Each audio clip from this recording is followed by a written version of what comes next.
Cinderella, certainly a fairy story that has lived for many years. And when we think of famous fairy stories, we often think of stepmothers who so often appear in them. Not only do they appear frequently in these kinds of stories, but they're also always dependable. They can be depended upon to be cruel, mean, and unfair, though they often vary in their outward appearance from being quite beautiful to being ugly old hags. They never seem to change their inside nastiness.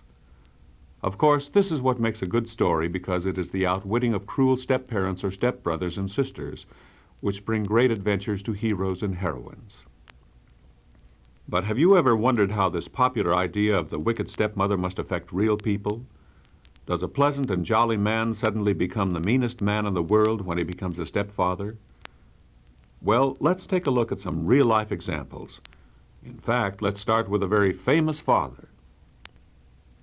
For almost 200 years, Americans have enjoyed great individual rights and personal freedoms, thanks in part to the efforts of George Washington. And though he had no children of his own, he is fondly remembered to this very day as the father of our country. When George Washington was 27, he married Martha Custis, a wealthy widow with two small children aged 6 and 4, and thus he became a stepfather, calling the boy Jackie and the girl Patsy. They in turn called him Papa and loved him dearly. Many years later, during the Revolutionary War, Jackie died and left children of his own. George Washington took time away from the war to adopt 2 of his step-grandchildren. And though the rest of his countrymen were calling him General, he was happiest when 2 little children called him Papa once more. Another of our famous presidents also was part of a step-family. Abraham Lincoln's mother died when he was 9. His life had always been the hard and poor one of a pioneer boy, but now it became much worse. With no one to do all the things that mothers do, Abe and his sister became more unhappy and wretched with each day. Finally, their father could stand it no longer. Leaving the 2 children alone in the log cabin one November day, he set out for Elizabethtown, Kentucky, with a plan. There he went straight to the home of a childhood friend, Sarah Bush Johnson, who was now a widow herself with 3 children. The lady must have been rather surprised by the somewhat unusual proposal Tom Lincoln made. "Miss Johnston, I have no wife and you have no husband. I came a purpose to marry you. I knowed you from a gal and you knowed me from a boy. I've no time to lose, and if you're willin', let it be done straight off." Well, apparently the practical advantages appealed to her, because she became the second Mrs. Tom Lincoln.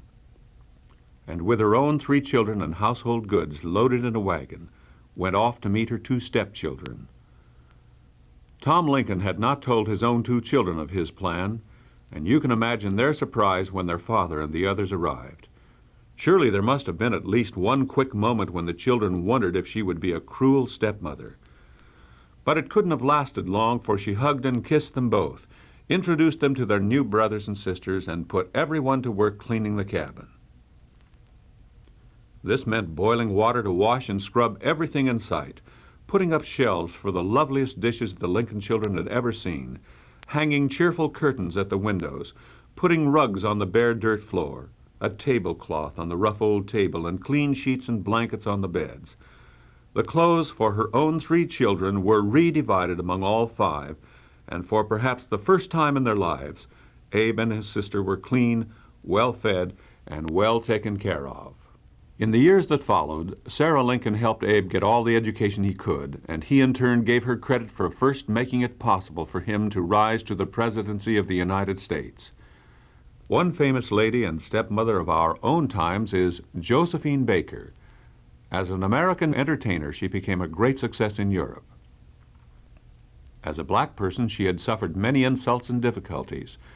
But when she became rich, she decided that the best way to make up for her own hurt was to set a good example. And so, over the years, she adopted hundreds of children of all colors and nationalities: black, red, yellow, white, and brown. If children came in purple, green, and blue, she probably would have had some of those too. She loved them all as her own and gave them the kind of start that no one offered her. There are many other famous people who have also been adopted parents. For example, Roy Rogers and Dale Evans chose several children to add to their own family, and now there are many grandchildren as well. And no one would have thought of Bob Hope as a wicked stepfather, would you? Yet his 3 children were adopted. Actually, the whole idea of being adopted is considered a very special honor among many Indian tribes. To be singled out as the adopted son or stepdaughter of a chief or warrior or medicine man carries a very special dignity. And the French have a nice way of considering step relations. The French words for praise or appreciation is belle for women and beau for men.